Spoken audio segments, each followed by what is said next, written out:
ক্লাবলৈ আমন্ত্ৰণ জনাই আমি সদৌ অসম গ্ৰাম্য ঔষধ ব্যৱসায় সংস্থাৰ আমাৰ দ্বিবাৰ্ষিক অধিৱেশনৰ কাৰ্যসূচী সম্পৰ্কত আপোনালোকৰ তৰফে অসমৰ ৰাইজক আমি নিমন্ত্ৰণ তথা সহায় সহযোগিতা কামনা কৰি আপোনালোকৰ মাজত আজি সংবাদমেল আমি আয়োজন কৰিছোঁ। অহা 18 আৰু 19 ডিচেম্বৰ তাৰিখে শোণিতপুৰ জিলাৰ তেজপুৰ টাউনৰ কলাভূমিত আমাৰ দুদিনীয়া বিস্তৃত কাৰ্যসূচী আমাৰ এই অধিৱেশনখনি অনুষ্ঠিত হ'ব। প্ৰথম দিনাৰ কাৰ্যসূচী হিচাপে প্ৰতিনিধি নাম পঞ্জীয়ন, প্ৰতিনিধি শিবিৰ মুকলি, ৰাজ্যিক কাৰ্যনিৰ্বাহক সভা আৰু প্ৰতিনিধি সভা অনুষ্ঠিত হ'ব। দ্বিতীয় কাৰ্যসূচীত আমি আপোনালোকে পুৱা পতাকা উত্তোলনৰ আৰম্ভ কৰি আমাৰ দিনৰ 11 বজাৰ পৰা এখনি সাংস্কৃতিক সমাৰোহ অনুষ্ঠিত হ'ব আৰু 12 বজাত এখনি মুকলি সভা আৰু সম্বৰ্ধনা অনুষ্ঠান অনুষ্ঠিত হ'ব। আৰু এই সম্বৰ্ধনা অনুষ্ঠানত অসমৰ প্ৰায় 3 গৰাকী বিশিষ্ট ব্যক্তিক আমি সম্বৰ্ধনা জনাম। শিৱসাগৰৰ বিশিষ্ট সমাজকৰ্মী জিতু দত্ত, তেজপুৰ প্ৰেছ ক্লাবৰ সন্মানীয় সভাপতি সঞ্জীৱ হাজৰিকা আৰু তেজপুৰ শাখা সাহিত্য সভাৰ সন্মানীয় সভাপতি ৰমেশ কলিতাদেৱক আমি সম্বৰ্ধিত ব্যক্তি হিচাপে আমন্ত্ৰণ জনাইছোঁ।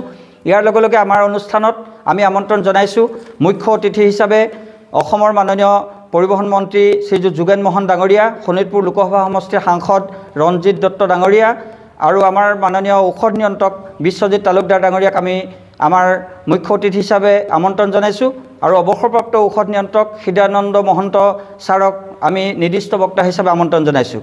আমাৰ সেই মুকলি সভাতে এখন স্মৃতিগ্ৰন্থ উন্মোচন হ'ব। এই স্মৃতিগ্ৰন্থখন উন্মোচন কৰিবৰ কাৰণে আমি শোণিতপুৰ জিলাৰ সন্মানীয় জিলা আয়ুক্ত শ্ৰীযুত অংকুৰ ভৰালীদেৱক আমি আমন্ত্ৰণ জনাইছোঁ। তেখেত উপস্থিত থকাৰ কথা আমাক ইতিমধ্যে জনাইছে।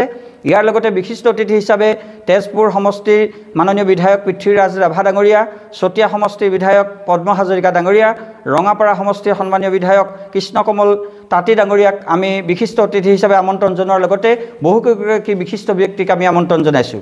আমি ইতিমধ্যে আপোনালোকক জ্ঞাত কৰিছোঁ যে সদৌ অসম গ্ৰাম্য ঔষধ ব্যৱসায় সংস্থা এটা স্বেচ্ছাসেৱী সংগঠন। ইতিমধ্যে অসম চৰকাৰে আমাৰ এই অনুষ্ঠানটো পঞ্জীকৃত কৰি আমি স্বেচ্ছাসেৱী সংগঠন হিচাপে কাম কৰি আছোঁ আৰু এই অনুষ্ঠানৰ লগতে অসমৰ বিভিন্ন ক্ষেত্ৰলৈ অৱদান আগবঢ়োৱা আমি বহুকেইগৰাকী প্ৰতি বছৰে বহুকেইগৰাকী ব্যক্তিক আমি সম্বৰ্ধিত কৰি আহিছোঁ। এইবাৰো আমি সমাজৰ বিভিন্ন ক্ষেত্ৰলৈ অৱদান আগবঢ়োৱা 3 গৰাকী বিশিষ্ট ব্যক্তিক ইয়াত সম্বৰ্ধনা জনাবলৈ লৈছোঁ।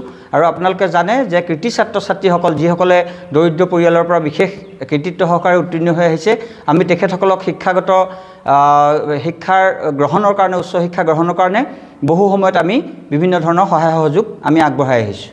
গতিকে আমি সকলো অতিথিকে ইয়াৰ জৰিয়তে আমি আদৰণি জনাইছোঁ তেজপুৰলৈ আৰু তেজপুৰবাসী ৰাইজৰ আমি সহযোগিতা কামনা কৰিছোঁ।